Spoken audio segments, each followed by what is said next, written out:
Olá, pessoal, tudo bem? Estamos iniciando mais um Cena Legislativa, o meu, o seu, o nosso programa semanal de debates que realmente importam, impactam o cenário legislativo, a vida das pessoas, o mundo político de uma forma geral.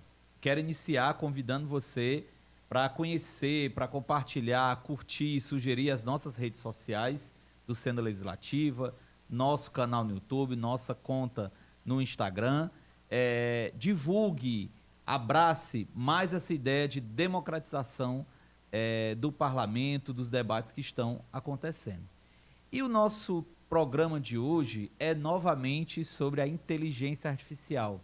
Nós tivemos aqui recentemente um diálogo muito interessante, muito produtivo, repercutiu bastante sobre o impacto da inteligência artificial nas eleições, né? Trouxemos um técnico do Tribunal Regional Eleitoral e um especialista, um pesquisador dessa área, nessa perspectiva. E, claro, o tempo muito reduzido, a gente acabou não explorando a contento todas as linhas, todas as potencialidades do tema, que é o tema do momento, né? Basta a gente dizer que, recentemente, a Justiça Eleitoral, o Tribunal Superior Eleitoral, criou uma regulação já para as eleições de 2024 sobre a inteligência artificial. Mas o que eu quero debater aqui ultrapassa as eleições, né? A gente sabe que a inteligência artificial ela está presente, já está presente nas nossas vidas, não é algo para um futuro, é algo referente à nossa realidade presente. Alguns países, algumas regiões são mais ou menos avançadas nessa tecnologia, mas ela já se faz presente. E aí eu trouxe um convidado que estuda, que discute, que é um curioso sobre esse assunto, que já há algum tempo se debruça sobre os impactos, os desafios, as perspectivas da inteligência artificial. Meu amigo Clécio Gonçalves, cientista político, coordenador de comunicação e marketing do Instituto Centec. Obrigado, Clécio, por ter aceito o nosso convite. E eu já vou começar com uma provocação sobre inteligência artificial baseado num relatório da ONU, né? A ONU recentemente reuniu especialistas em uma das suas convenções e informou que até nos próximos 30 a 40 anos, praticamente 40% das profissões no mundo serão afetadas pela inteligência artificial. Isso é exagero? Isso tem base? O que é que você acha? Obrigado, novamente. Eu que agradeço o convite, Cleiton, e falando aqui do relatório, entre 30% e 40%, e não é exagero, já começou, na verdade. O que acontece é que o impacto tem um impacto positivo e negativo. O negativo é para quem trabalha com tarefas repetitivas, né? Relatórios, o mercado financeiro, um trade de mercado financeiro vai ser impactado. Porque hoje você tem inteligência artificial que faz todo o mecanismo de busca por ações de forma automatizada. O trabalho administrativo vai ser impactado, o trabalho de um contador vai ser automatizado por uma AI, no caso. Então, assim, em compensação, vão surgir novos trabalhos, novas formas de utilizar essas ferramentas. Por exemplo, um trade vai ter que se adaptar e utilizar da forma correta. Ou ele vai migrar, não migrar totalmente de função, mas ele migrar a área de atuação dele. Ele vai ter que amplificar, se adaptar. E nisso, inclusive, tem uma questão muito importante, que é o seguinte. Existe hoje um fosso de educação muito grande no mundo. Tem aquela pessoa que não tem acesso a educação nenhuma e tem acesso à educação básica. Esse fosso, de certa forma, vai aumentar. E é uma das dificuldades da inteligência artificial. O que acontece? Aquela pessoa que não tem acesso à educação vai ficar ainda mais distante da outra, porque aquela que tem acesso à educação também vai ter acesso às ferramentas de inteligência artificial. E esse conceito de usar para o trabalho não é uma coisa nova. A gente teve o boom nos últimos 12 meses com inteligência artificial porque surgiram os chats, né? Os GPTs que têm chat. Inteligência artificial que você conversa não é uma coisa nova. Você conversava apenas por prompt, só por tela verde. O que a OpenAI fez para popularizar? Ela colocou numa interface gráfica que facilita você conversar. Você faz uma pergunta e parece que você está respondendo com uma equipe, uma pessoa por trás do computador respondendo de forma rápida. E assim, então isso popularizou, mas o conceito não é novo. Ainda o primeiro conceito de inteligência artificial ainda é de Aristóteles. Ele pensava, na época, em uma vassoura automatizada, não era essa palavra automatizada, mas que ela pensasse sozinha e varresse, e varresse a casa. Não era tão nobre o que ele queria, porque, na verdade, o que ele queria, o que ele pensava, a escravidão só ia deixar de existir na Grécia se existisse uma vassoura automatizada. Caso contrário, a vassoura ia continuar existindo. Mas é o primeiro conceito de inteligência artificial. E ele só foi cunhado como inteligência artificial atual na década de 50, né? Com Alan Turing, por exemplo, um dos responsáveis pela inteligência artificial, com o seu jogo da imitação, né? Quando ele fazia com que uma máquina simulasse um ser humano. E hoje, passado esses mais de 70 anos do uso da inteligência artificial, a gente está hoje num patamar absurdamente alto, né?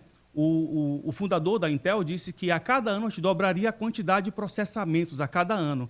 A gente está fazendo isso em poucos meses. Se você pegar o ChatGPT de um ano e pouco atrás, o atual, é uma diferença absurda de processamento, de tokens, que são vamos dizer assim, como se fossem palavras de processamento. É uma coisa absurda. Você consegue ter respostas mais precisas, mais exatas e muito mais amplas. E a gama de inteligências artificiais que aparece no mercado também é outra coisa absurda. Para todo tipo, você tem hoje inteligência artificial para uso jurídico, para uso da contabilidade, para uso na comunicação, para uso de jornalística, ou seja, o profissional, se ele não se adaptar, ele vai acabar ficando para trás. Clécio, eu quero tratar um pouco sobre os dilemas éticos, né, da inteligência artificial. Por exemplo, a gente viu recentemente agências de publicidade utilizando a imagem alterada por inteligência artificial de artistas que já morreram. A gente tem também a ideia de você fazer filmes inteiros, de você produzir roteiros, inclusive a indústria hollywoodiana, os roteiristas da indústria hollywoodiana colocaram isso como um dos pontos de pauta, né, para que esse movimento não substitua o fazer profissional desses trabalhadores. Como é que você vê esses dilemas éticos, né, de você alterar imagens, como já tem possibilidade de você, por exemplo, fazer um filme com artistas que já morreram, né, e fazer montagens de cantores, enfim, é algo que eu acho que todo mundo que está nos acompanhando já deve ter visto, e me parece, você entende muito bem, me parece que cada vez mais refinado, né, assim, com um nível, com uma perspicácia, com uma qualidade cada vez maior que dificulta, né, você fazer essas separações, digamos assim. Como é que você vê essas ferramentas nessa perspectiva ética? Vou fazer um apanhado aqui até chegar na pergunta. Esse uso das imagens, de tudo, de inteligência artificial, não é uma coisa nova. Ela já existe há alguns anos. Tem aplicativo de face swap, né, de trocar o rosto, que ele troca muito bem. A inteligência artificial faz a captação dos pontos do rosto e faz a troca. Hoje, realmente, está muito mais refinado. E é por isso que a indústria audiovisual é uma das que mais vai sofrer transformação. Por isso que precisa de regulamentação. Nesse face swap, inclusive, a gente pode voltar para o programa, alguns programas atrás, quando você convidou os profissionais de inteligência artificial e as eleições, né? Há uns anos atrás, a prefeitura, concorrendo ao governo de São Paulo, teve um candidato que sofreu, ali era uma deepfake, onde ele estava no local com várias mulheres e foi depois descoberto que era uma deepfake muito bem feita. A deepfake já existe há um bom tempo, inclusive ela está proibida para as eleições atuais, né? Clécio, explica para quem está nos acompanhando o que é uma deepfake. Pronto, a deepfake é quando você pega o rosto de uma pessoa e coloca em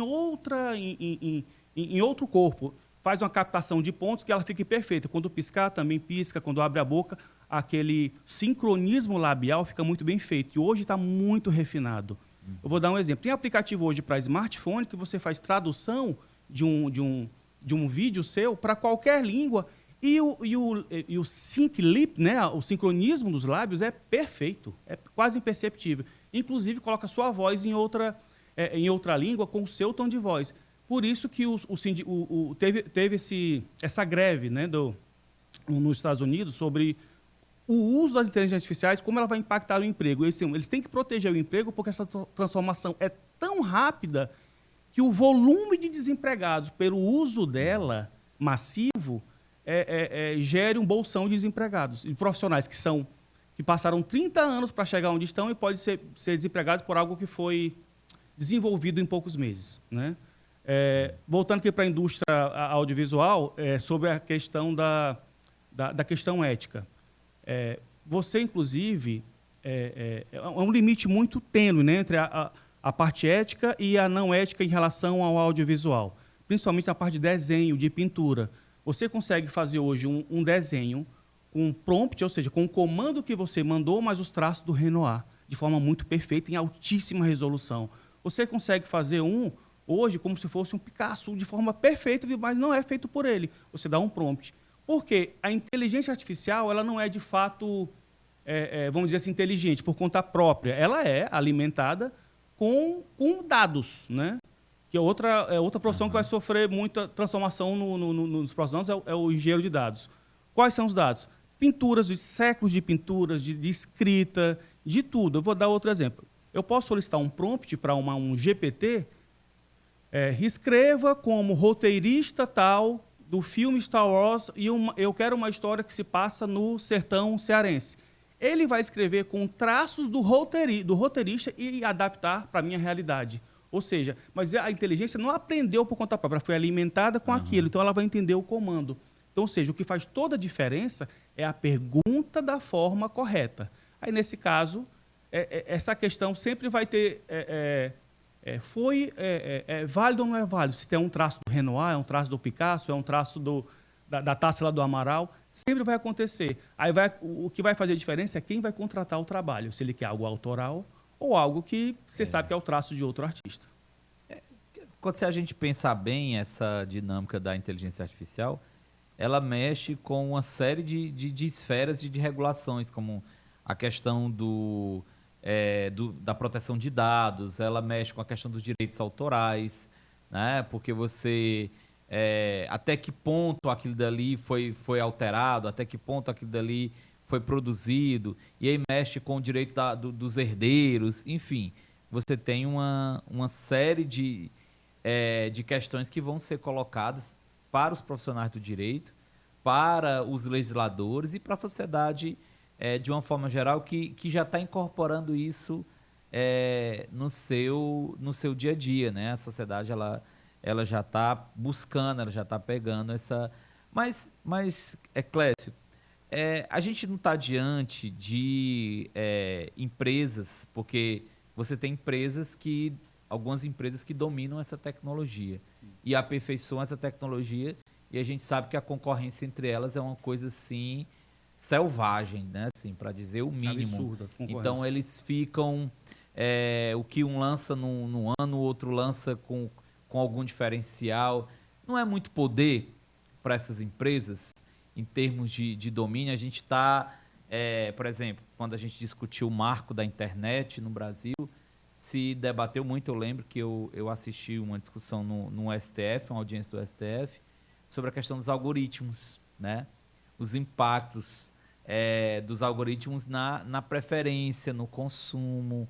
E aí, naquela audiência, ficou muito patente o poder dessas... Primeiro, a impotência do Estado diante dessas empresas, que é algo que, por exemplo, Estados Unidos já está vivenciando, França já está vivenciando, e não apenas nas eleições, mas como chegar a essas empresas, como fazer esse tipo de fiscalização, porque, por exemplo, a gente tem casos absurdos de jovens, porque também se apropriam, muitas vezes até mais rápido dessa tecnologia, e a gente está vendo casos de jovens que alteram imagens, criam vídeos de adolescentes em relações sexuais e compartilham aquilo. Como é que você vê, a partir do Brasil, você acha que o sistema judiciário brasileiro ele está conseguindo acompanhar essa dinâmica? Ele vai ter que usar, eu acho que ele não vai conseguir acompanhar, vou dizer por quê. Para legislar, demora um tempo. E as IAs, elas avançam a uma velocidade muito rápida. Não é à toa que o STF está legislando, né, em relação às inteligências artificiais, porque precisa aprovar no Congresso. E, às vezes, é um processo demorado. E, quando eles vão aprovar, já está em outra onda. Ou seja, a gente vai ter que usar além da LGPD, o nosso marco civil para poder encaixar como a gente vai poder legislar, poder utilizar de forma correta o direito em cima do uso da imagem.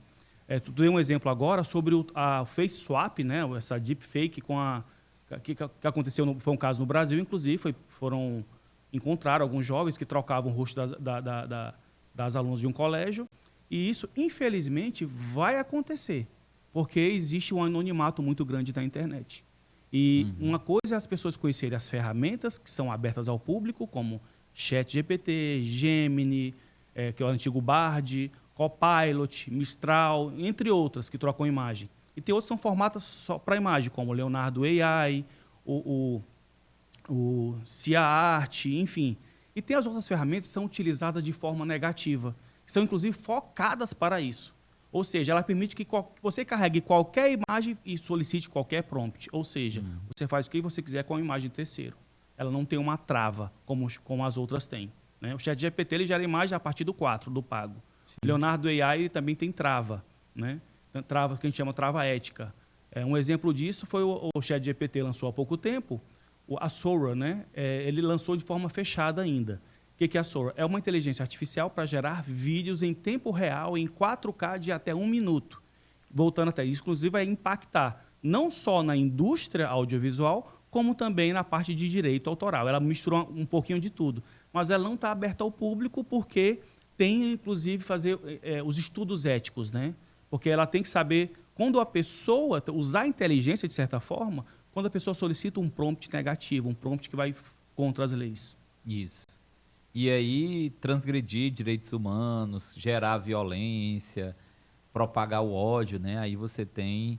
Mas, diante dessa realidade, Clécio, assim, de um panorama que ele é inevitável, né? Ou você, na minha visão, ou você se adapta e você consegue compreender as ferramentas, ou você fica longe. É a mesma coisa quando surgiram as redes sociais, né?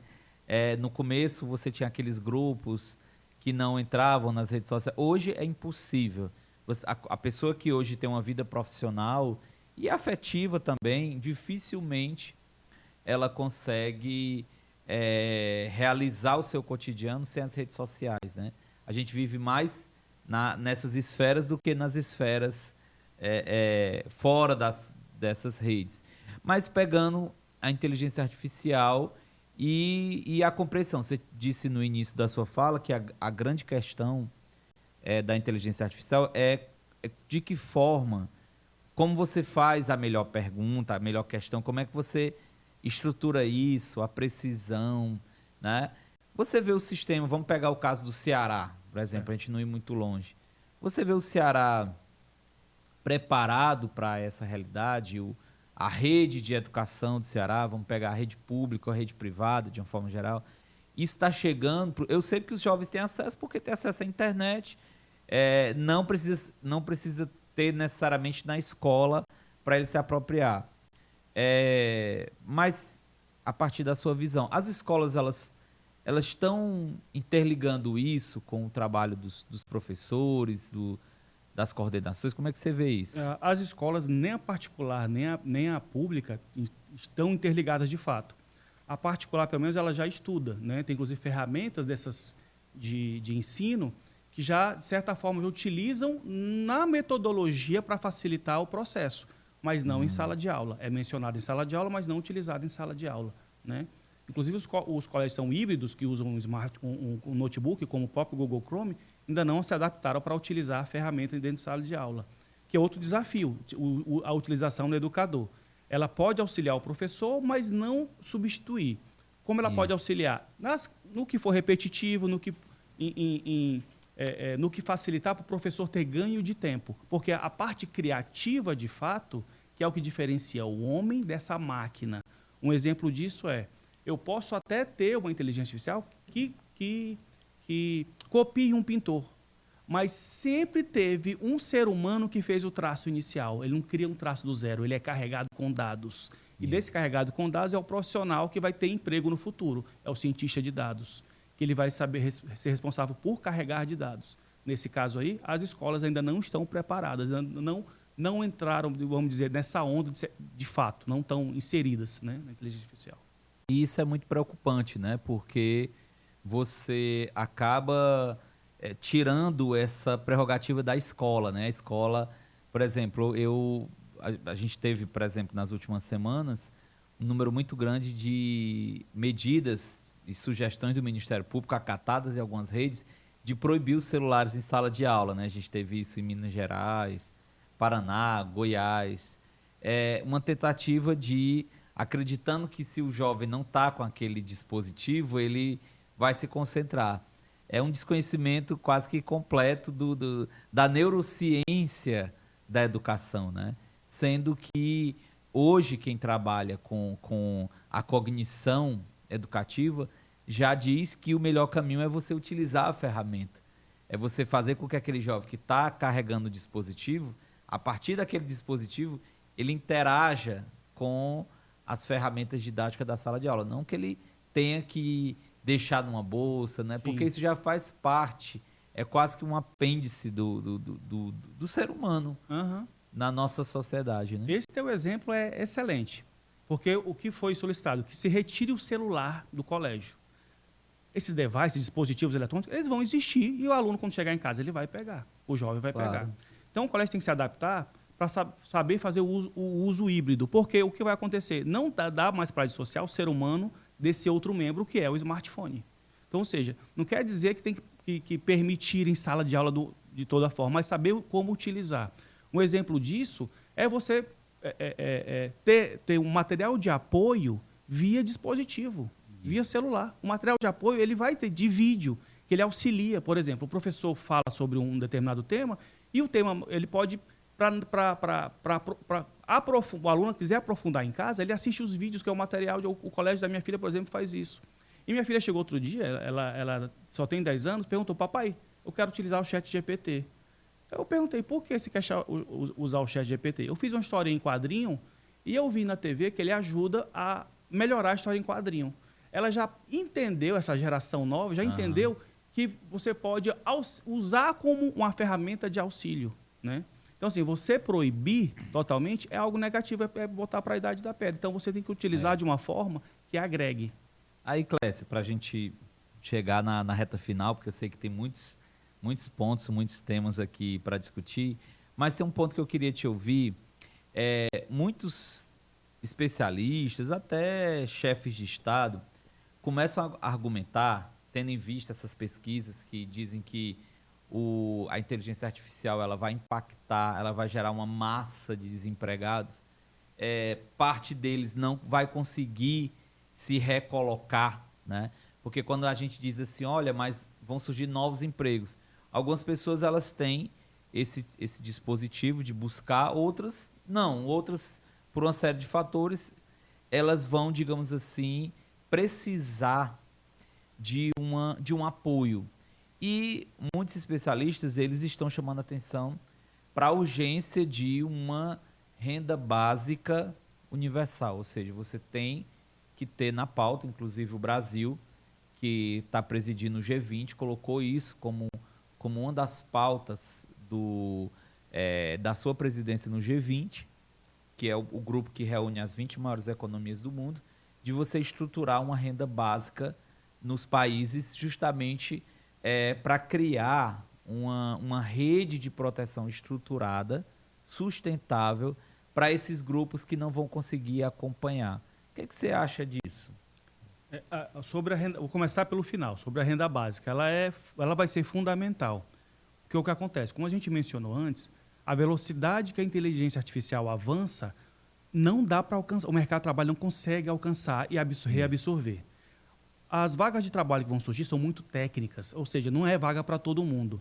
Ironicamente, os países que mais geraram desempregados com inteligência artificial no último ano são os países mais desenvolvidos, porque eles já estavam no patamar digital. E os países que ainda estão em subdesenvolvimento, ou quase alcançando desenvolvimento, tiveram menos desemprego. Por quê? Eles não estão tão digitalizados. Aquele que estava digitalizado, o que ele fez? Eu tenho 10 vagas vou dar um exemplo, de redatores publicitários. Eu vou deixar 2 como revisores, um redator sênior, um revisor, e o resto eu deixo para um GPT me auxiliar. Um país subdesenvolvido, ele é mais agrário, ele é mais industrializado da forma mais mecânica, com menos computador, com menos inteligência. Eu digo inteligência, que eu digo artificial. Então, assim, ele sofre menos esse primeiro impacto. Só que ele vai sofrer porque o país, ou seja, aquele local, vai chegar nesse ponto. E quando chegar nesse ponto, vai ser impossível alcançar. Então, ou seja, nós precisamos de uma renda universal. O próprio Elon Musk, numa entrevista no primeiro semestre de 2003, ele falou, foi num fórum social mundial, ele estava sendo entrevistado e perguntaram sobre esse avanço da tecnologia da inteligência artificial. Como você acha que vai ser a geração de emprego? Ele, olha, não vai gerar tanto emprego, mas a gente vai precisar de uma renda universal. Um dos homens mais ricos do mundo falou em renda universal, porque no topo ele viu que ia ser necessário, porque a velocidade de desenvolvimento, de avanço da inteligência, não dá para o mercado de trabalho acompanhar. Ok, gente, acho que a gente já aprendeu bastante, discutiu aqui uma série de pontos. Claro que o tema não pode ser esgotado em 2 programas, porque é um assunto palpitante, né? Assim, quente, e tem muitas questões a serem debatidas. Quero agradecer novamente a presença do meu amigo, coordenador de comunicação e marketing do Instituto Centec, cientista político, Clécio Gonçalves, que trouxe aqui pontos e sugestões e deu nomes aos bois, né? Assim, já trouxe ferramentas de inteligência artificial para a gente explorar. Obrigado, Clécio. Muito obrigado pelo convite, Cleiton, e estou à disposição para quando quiser conversar mais sobre tecnologia, inteligência artificial e o que for. Perfeito. Esse foi o nosso Cena Legislativa.